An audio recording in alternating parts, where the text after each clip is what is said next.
Hai, assalamualaikum, ketemu lagi dengan saya Wendy. Pada tanggal 16 Juli kemarin, dunia internet gaming dihebohkan dengan berita peluncuran PC gaming handheld yaitu Steam Deck. Dan juga beberapa hari sebelumnya Nintendo Switch baru saja merilis produk terbarunya yaitu Nintendo Switch OLED model. Nintendo Switch ini dianggap tidak punya pesaing tangguh di segmen konsol gaming handheld. Kalau untuk konsol gaming sendiri kan ada Sony dengan PlayStation melawan Microsoft dengan Xbox Series-nya. Itu sudah menjadi persaingan abadi di segmen konsol gaming. Namun untuk konsol gaming handheld baru kali ini dianggap bakal ada pesaing serius untuk Nintendo Switch. Si Steam Deck ini sendiri adalah produk dari perusahaan game asal Amerika yaitu Valve Corporation yang terkenal dengan produk gamenya seperti Dota 2, Counter-Strike, dan masih banyak lagi. Kalau Steam itu sendiri adalah aplikasi besutan Valve di PC yang mana bisa sebagai media untuk membeli game-game yang diproduksi oleh Valve Corporation dan juga game developer lainnya. Steam Deck ini adalah PC gaming handheld, makanya ini bakal jadi pesaing yang sangat serius buat Switch.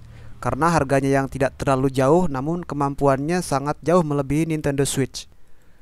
Dan penggunaannya juga lebih fleksibel lagi. Selain buat gaming, tentu saja bisa dipakai sebagai PC pada umumnya. Karena sekali lagi ini adalah sebuah PC. Untuk OS-nya sendiri, Steam Deck ini memakai SteamOS yang berbasis Linux. Tapi jangan khawatir, meskipun ini adalah basisnya Linux, Steam Deck ini bisa menjalankan mayoritas game-game yang dirancang untuk Windows.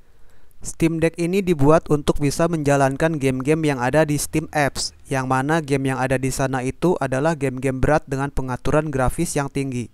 Untuk itu Steam Deck tentunya sudah dibekali dengan hardware yang sangat mumpuni, yaitu AMD EPU dengan CPU AMD Zen 2 4 core 8 thread 2,4 sampai 3,5 GHz up to 448 GFLOPS dipasangkan dengan 8 unit komputasi RDNA 2 untuk GPU-nya dan 16 GB RAM LPDDR5. Secara praktis itu membuatnya lebih kuat dari Switch. Bahkan di atas kertas, Steam Deck ini melebihi PlayStation 4. Namun secara kemampuan pasti akan berbeda karena ini ranahnya sudah berbeda. Steam Deck ini dibuat dengan EPU mobile, maka akan ada pembatasan di processingnya dengan TDP limit hanya 4-15 watt saja. Mungkin ini salah satu cara agar pemakaiannya tidak terlalu menguras baterai. Namun dengan spek seperti ini, Steam Deck tentunya sudah sangat mumpuni untuk bisa memainkan game-game yang ada di Steam tadi. Untuk layarnya sendiri berukuran 7 inci dengan 1280 x 800 pixel dengan rasio 16:10. Layar IPS LCD dengan tingkat kecerahan 400 nits dan 60 Hz refresh rate. Tentunya sudah touchscreen dan dilengkapi trackpad dan gyro sensor. Jika layar 7 incinya itu dirasa kurang, jangan khawatir. Valve juga menyediakan dockingnya agar bisa disambungkan ke display eksternal yang lebih besar, agar saat bermain game di rumah bisa lebih memuaskan lagi. Dan kalau sudah terhubung dengan dockingnya ini, maka Anda bisa menggunakan Steam Deck ini layaknya sebuah PC, seperti yang Anda bayangkan. Untuk display eksternalnya bisa support 8K 60Hz dan 4K sampai dengan 120Hz.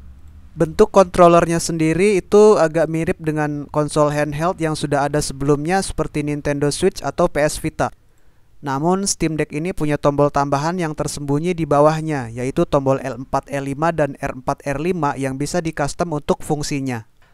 Dan karena Steam Deck ini adalah sebuah PC, maka disematkanlah trackpad di sisi kiri dan kanannya agar memudahkan navigasi untuk para pengguna. Karena ada beberapa game yang mengharuskan penggunaan trackpad atau mouse, dan perlu diingat bahwa Valve adalah game developer untuk PC. Jadi ya wajar kalau misalkan Steam Deck ini ada fitur seperti ini. Konektivitas Steam Deck didukung Wi-Fi dual band dengan 2,4 GHz dan 5 GHz. Ada juga Bluetooth versi 5 agar Steam Deck ini bisa dihubungkan dengan controller tambahan saat masuk ke mode desktop. Dan juga bisa dihubungkan ke aksesoris dan audio yang mendukung. Untuk output audionya disematkan 2 speaker DSP di bagian bawah samping layar dan 2 mikrofon di bagian atasnya. Kapasitas baterainya itu 40 Wh dan jika dimainkan game yang paling berat bisa bertahan selama 2 jam. Kalau gamenya yang ringan-ringan aja bisa mencapai 8 jam. Dan dibekali dengan charger USB Type-C 45 watt. Dan kalau misal mau main game berjam-jam tanpa batas, bisa masuk ke mode desktop aja. Mantap kan?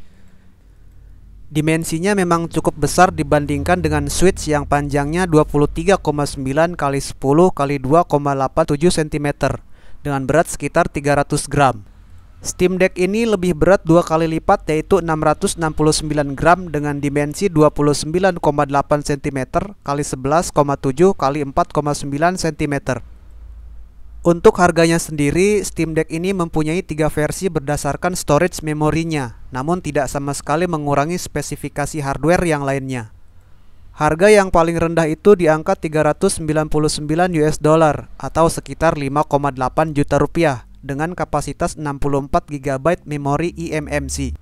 Yang kedua yaitu 529 US dollar atau sekitar 7,7 juta dengan memori NVMe SSD 256 GB. Juga ada beberapa aksesoris dalam paket penjualannya. Untuk harga tertinggi yaitu 649 dolar atau sekitar 9,4 juta dengan kapasitas memori 512 GB NVMe SSD dan juga dapat aksesoris yang lebih lengkap. Di luar dari internal storage-nya, Steam Deck juga mendukung external storage dengan micro SD card agar koleksi game Anda bisa lebih banyak lagi tentunya. Untuk itu kita tunggu saja kehadiran device ini di Indonesia, kemungkinan di tahun depan, karena untuk penjualan di Amerika dan Eropa saja Steam Deck ini baru akan dilakukan pengiriman pada akhir bulan Desember. Dan untuk sekarang sudah dibuka penjualan dengan sistem pre-order, itu baru untuk wilayah Amerika dan Eropa saja ya. Untuk wilayah Asia sepertinya belum ada informasi resmi dari pihak yang terkait. Mudah-mudahan sih secepatnya device ini juga tersedia di Indonesia, biar Nintendo Switch nggak kesepian karena nggak ada saingan.